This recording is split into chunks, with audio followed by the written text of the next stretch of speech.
I must be seeing things, or I've eaten too much Halloween candy or something, because I feel like I've seen this car before. It feels very familiar to me. I don't know. Let's get started.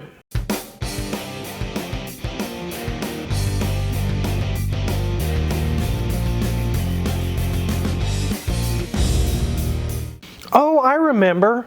It's Cube I, Mrs. Wizard. It's our Cube I, our old car we sold. Yes, we named it Cube I, which actually its name is not Cube I anymore, it's Cubix. You guys know Leo. He actually just picked up his Lamborghini Murcielago, what's been in the shop for a long time, and he's off enjoying it and cruising around in that. It's finished, it's gone. He also has the Corvette that's behind me, and not too long ago I sold him this 2013 Nissan Cube. And it's back. And it's broken. Imagine that. We'll take a quick look around, kind of like a ownership update, even though I don't own this car anymore. We'll take a look at some of the things that I've done to it when I had it. And it has 3 things broken on it. We're going to talk about that today. Let's take a look around this thing. So there's the front of this Cube, and you can see that it has a 30A tag. It's one of my favorite places to visit in warm weather. It's actually in Florida, the section of coastline there, the Emerald Coast they call it. As you go down the side, you can see it's got strange proportions. It's kind of an artsy type of a car. It's weird oval windows. And it's got an asymmetrical type of design. As we get to the rear, you can see that the back window wraps around on one side, but it does not on the other side. It's kind of weird. It also has the stickers I had on it, which is the symbol for the Star Trek Borg. That is a symbol on their ship. It does have this large opening rear hatch, which I liked.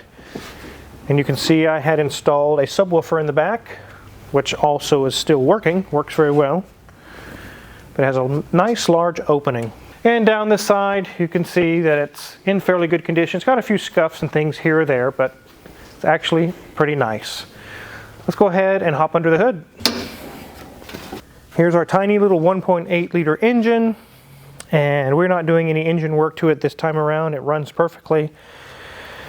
It was in really good shape when I got it, and as far as the engine is concerned, it is still in really good shape. You can see where I ran my power wire from my subwoofer.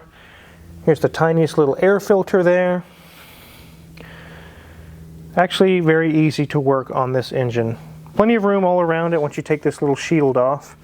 You can pretty much get to everything. There's no turbo or anything to worry about. Just very simple. Let's jump into the interior. Okay, ladies and gents. It's like a time warp all over again. Wow. Yeah, this is awfully familiar. 134,789 miles. Turn it off, save that battery there for Leo, but dash is in good condition. Does have this interesting little thing that's added that can hold your phone. I'm hoping that's for directions and not watching, you know, TikToks and other YouTube videos, although we do appreciate you watching our videos. Another thing that's interesting is this little mat up here, little carpet square. Not sure why it's there, but I appreciate it there in front of the dash rather than the ones that they like to put in front of our on toilet seats. Those are always interesting. Moving down, everything's in really good condition. One thing that is interesting is on the doors. This was an added thing that Wizard added and Leo kept. Little Velcros. I'm not exactly sure what you're going to put in here. They're not exactly strong enough to hold your phone, but that's what they are. Another interesting thing is on the ceiling. Can't see it here, but as we turn around, it looks like a pond that someone's thrown a rock into. We got ripples and ripples and ripples. So that is an interesting feature to this car. One thing that is really interesting is that the distance between the top of the headrest to the ceiling is quite substantial. That was one reason the Wizard really liked this car, was that it had lots of headroom. Even though we are the same height, I have longer legs. He has a longer torso, so he sits higher in a car and he needs more headroom. As we note the steering wheel, it's got lots of regular controls that we control all sorts of cruise options and sound options and phone options and everything else that we have to have as well, with an airbag tucked somewhere behind this lovely circle housing our Nissan logo. So enough of this blast from the past.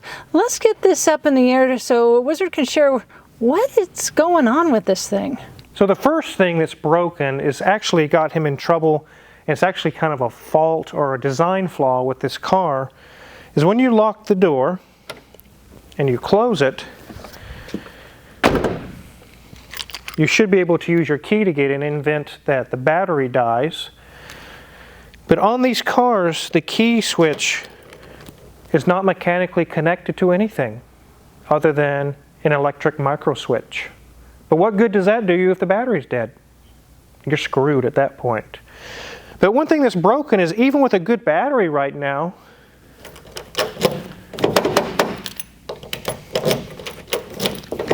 I still can't get in. And it's not a mechanical linkage or something that's broken inside the door. It's an actual electrical switch inside of here. There's either dirty contacts or something going on like that. That is a very strange setup the way they did these on the Cube.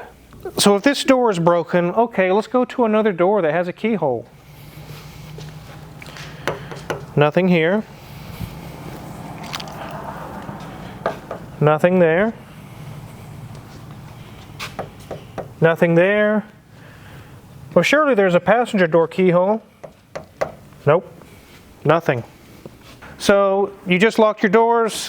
The only option you have is the driver's door only, and the battery's dead. You're screwed. You're not going anywhere. You have to call a locksmith or somebody to come out and break into your car so you can open the hood and charge the battery. It's kind of a pain the way they did it. So we're going to have to tear apart the door panel and figure out, even with a good battery, it's still, sometimes it works, but more times than not, it doesn't. So that's the first thing that's broken on him.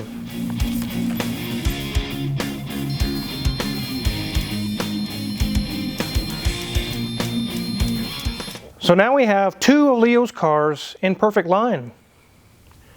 There's his Corvette over there. We're almost done with that. We finished with the Murcielago. We'll finish that up, finish this up, and he should be good to go.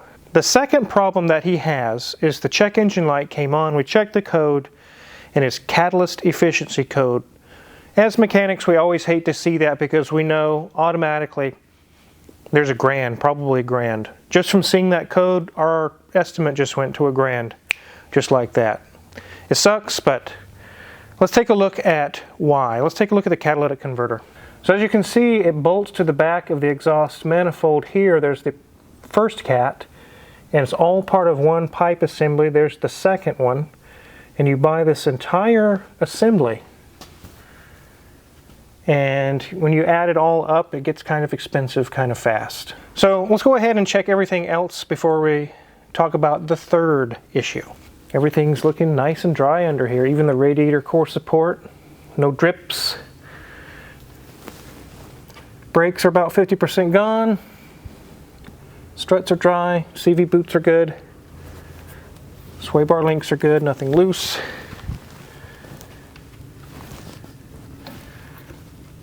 Same scenario here. Not much going on in the middle. There's our resonator chamber. Here's our exhaust that goes over, and then we have drum brakes in the back, which is expected on a lower price point car. No leaking shocks. Everything looks intact. Everything looks good there. Nothing loose. No sway bars to worry about. And our spare is nice and tight with air. That's good. So let's check the date code on his tires, but I have a feeling they're going to be good because I put these tires on. 49th week of 2021, so we still got a lot of life left in these. So I actually got Cubix as his new name from Eurasian Bob, and I enjoyed it for quite a while. But there got to be a time where I wasn't using it too much and Leo was in a bind. He's a pilot, he flies. And he needed what he calls an airport car, that he can just leave it at an airport at Memphis or Dallas or wherever, and just leave it there. And it's this car that he has. When he lands, he has transportation. Unfortunately, that's how he found out about the key problem we just talked about in the middle of an airport parking lot. That was a bummer. I was sad to hear that. But when I first got this, I did a CVT flush. You guys know I talk about, especially on the Nissan CVTs, if you want them to last every 30 to 50,000 miles, you have to flush them. Well, I flushed this one when I bought it, and he's put quite a bit of miles on it. It's time for another CVT service, which is right here. So all we'll do is drain the fluid, take this little pan off, put a new filter in, put it all back together, and put fresh CVT fluid in it. And with 130-some thousand miles, he has not had to put a new CVT transmission in it. So with over 130,000 miles, our CVT is still going strong. It's because it's been serviced. If you neglect them and just drive it and say, forget that, I'm not messing with that, it will not forget you, and it'll leave you stranded. So definitely make sure you service those. Let's get this thing on the ground.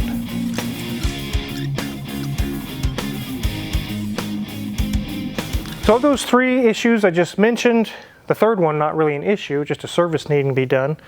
We need to dive into the actual key lock in the door and see if it's a bad switch or see what it is. It's very likely an electrical problem, which you wouldn't think it would be on a manual key lock, that it's an electrical problem, but on these cars it is. We've presented the price to him, $500, $600, $700 range. We could get a cheaper catalytic converter to put on this. And he said, you know what, this thing is just going to sit at an airport for weeks and weeks at a time. He said, I don't even care about that, so just forget about the catalytic converter for now.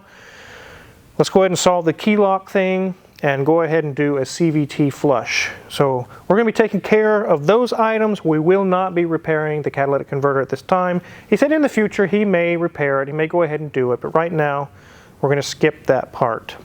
There's a stipulation that all the Nissans out there with CVTs, or just Nissans in general, are trash or garbage. There are some years of bad makes and models that Nissan made. I guess they are the make. If you take care of them and you service them, they can last a long time, just like this one has. Actually, Mrs. Wizard's dad, hi Carol, he actually purchased a Nissan Rogue recently with a CVT transmission.